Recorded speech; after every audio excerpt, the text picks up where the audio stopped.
আসসালামু আলাইকুম প্রিয় কৃষিপ্রেমী ভাই ও বন্ধুরা। আজকে আমি আপনাদের সাথে কথা বলবো ভুট্টা চাষ নিয়ে। এখানে আমি ভুট্টা লাগাচ্ছি 7.5 শতাংশ জমিতে।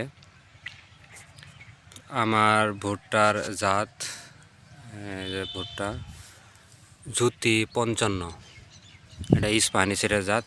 আপনারা যারা ভুট্টা লাগাবেন অবশ্যই ভালো জাত সিলেক্ট করবেন, কারণ ভালো জাতের ভালো ফসল।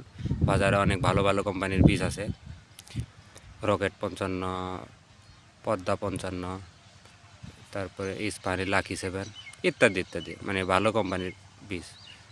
তারপরে সিনজান্টা কোম্পানির বীজ আছে।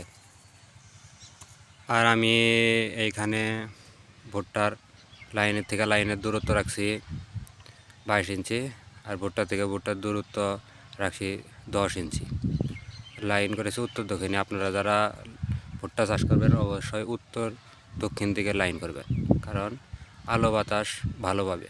আর এখনও যারা ভুট্টা লাগান নাই, খুব তাড়াতাড়ি প্রিয় বন্ধুরা ভুট্টা লাগান, কারণ দেরিতে ভুট্টা লাগাইলে বাতাসে পড়ে যাওয়ার সম্ভাবনা থাকে, কারণ ভুট্টা লাগানোর সময় শেষ হয়ে যাচ্ছে। আমার বীজ 6 ঘন্টার মতো ভিজিয়ে রাখছিলাম পানিতে।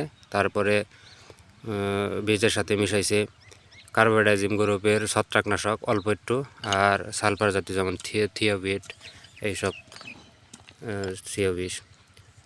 আর এনার্জির আমি মিশাইছি এনার্জি, এটা হলো ইয়ান গ্রুপের ছত্রাকনাশক। আর ভুট্টা সাথী ফসল, আলুর সাথে ভুট্টা লাগানো যায়। এবং কি যারা আলুর সাথে ভুট্টা লাগাবেন তাদের জন্য ভুট্টার সাথে শাক দিতে পারেন, যেমন পালং শাক। সবসময় পালং শাকের চাহিদা বেশি থাকে এবং পুষ্টিগুণ সম্বন্ধ শাক, লাল শাক, মূলার শাক, এইসব মানে সাথী ফসল শাক লাগাতে পারেন। প্রিয় কৃষিপ্রেমী ভাই ও বন্ধুরা, ভালো থাকবেন, আমার জন্য দোয়া করবেন।